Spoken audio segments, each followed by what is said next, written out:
김 목사와 함께하는 성경여행. 여러분, 세상에는 많은 정치 제도가 있습니다. 정치 제도의 핵심이 뭘까요?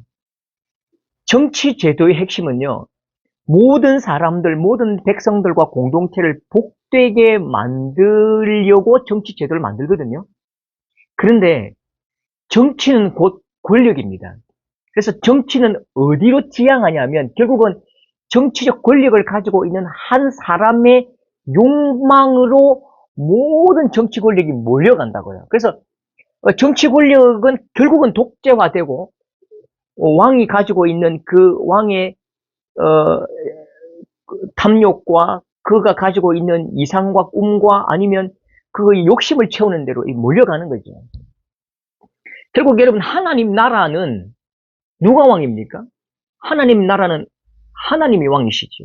모든 사람들은 하나님 백성이고 하나님만이 왕이십니다. 그래서 하나님은 이 땅에 왕을 두기를 싫어하셨습니다. 그래서 하나님께서 우리에게 주시는 가장 합당한 정치 제도가 있는데 그게 사사제도입니다. 사사제도는요, 평상시에는 이 사사는 재판을 하죠. 그리고 전쟁이 나면 전쟁을 지휘합니다. 백성들이 문제를 가지고 올 때에 하나님의 말씀으로 그 삶을 지도하기도 하고 또 선지자 역할을 감당하기도 하는데요. 또 왕이 아니기 때문에 세습할 수가 없는 거죠. 여러분, 인간이 가지고 있는 정치적인 그 탐욕은 결국은 내가 내 평생에 욕망들을 다하고 정치적인 최정상에 있다가 결국은 이것들을 가지고 다음 세대 아들에게도 물려주거든요. 그래서 현대에도 북한뿐만 아니라 많은 독재 권력들이 자기 자식에게 그렇게 후계 세습을 한다고요. 하나님은 이 사사 제도를 만들어 주셨습니다. 사사 제도에 하나의 패턴이 있는데요. 여러분, 사사기에 1장부터 3장까지는 사사 제도를 만드신 하나님의 하나님의 꿈, 하나님의 역사, 하나님의 어떤 비전이 나타납니다. 사사기에는 결국 하나님 백성들이 이 땅 가운데 와서 그 약속의 땅에서 어떻게 살아나가느냐의 문제를 들춰내는데요.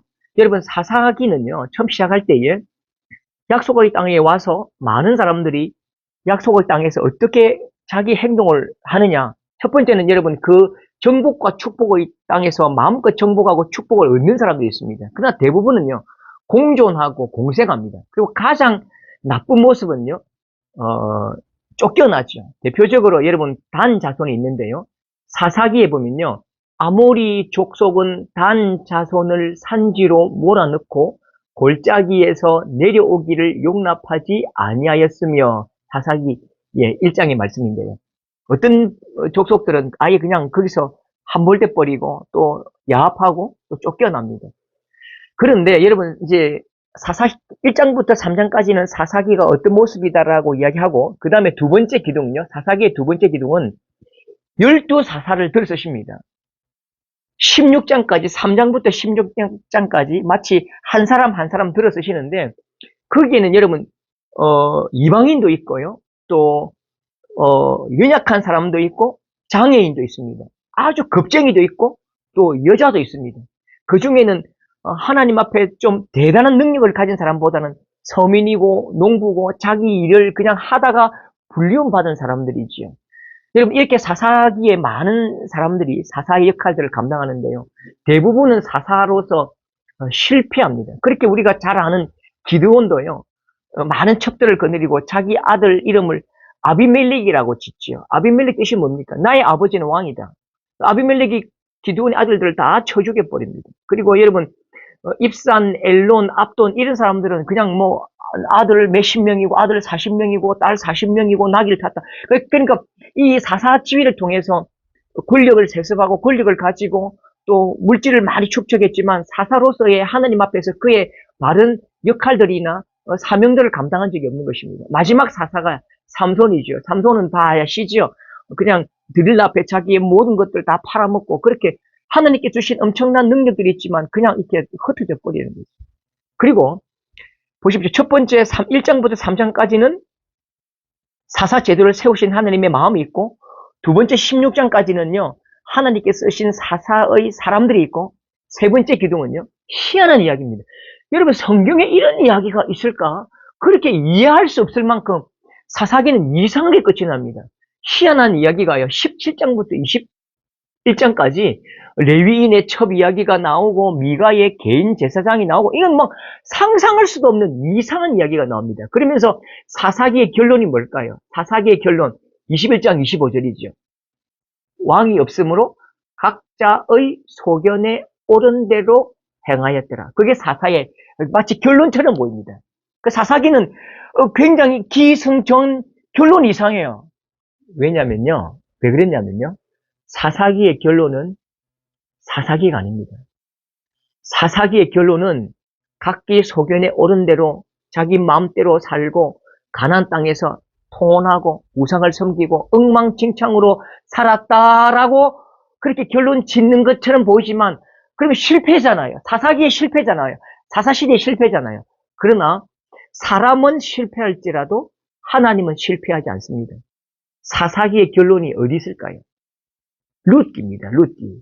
사사기의 결론은 룻기입니다. 사사들이 치리하던 땅에 흉년이 들고 나오미와 오르바와 룻과 많은 여인들이 이야기가 나오지요. 그 가운데 가장 중요한 핵심 스토리가 뭡니까? 모든 사람들이 왕이 없으므로 자기 뜻대로 마음껏 살아갈 때에 하나님의 뜻대로 살던 한 사람, 미약한 한 사람이 있었다고요. 그 사람이 누구지요? 보아스지요. 보아스라는 한 사람은 룻이라는 한 여인이 돌아왔을 때에 하나님 말씀에 그 과부와 계대 결혼을 함으로 그가 가지고 있는 모든 것들을 헌신해서 하나님 나라의 말씀이 성취되기를 원하는 그 한 사람, 말씀을 지켜가는 그 한 사람을 통해서 새로운 하나님의 역사가 시작되고 하나님의 나라가 꼽히더라는 거죠. 여러분, 결국 어떻게 되지요?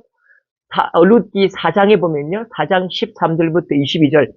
보아스가 룻을 맞이하였고 그에게 들어갔고 여호와께서 룻을 통해서 임신하게 하셨는데 그가 아들을 낳았는데 그 이름이 누구지요? 오벳이라.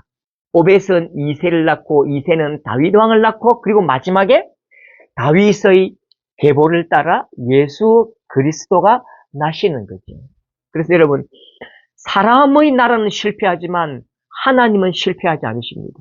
사람은 자기 마음대로 살아갈지라도 하나님은 그 가운데 하나님의 말씀대로 살아가는 그 한 사람을 들어서 또한 하나님의 역사를 이루어 가신다는 그 이야기가 사사기 이야기입니다. 여러분, 오늘도 마찬가지입니다. 이 땅에 많은 문명들이 하나님을 떠난 문명이고 하나님을 미워하고 하나님을 싫어하는 문화를 이루고 있지만 그러나 하나님을 사랑하는 그 작은 한 사람, 그 작은 한 사람을 들어 쓰셔서 하나님의 새로운 역사를 꽃피우시고 결국은 하나님의 나라를 이루어 가시는 것이죠. 여러분, 하나님께 쓰임받는 귀한 말씀을 붙드는 하나님의 나라를 꿈꾸는 소중한 사람이 될 수 있기를 소망합니다. 감사합니다.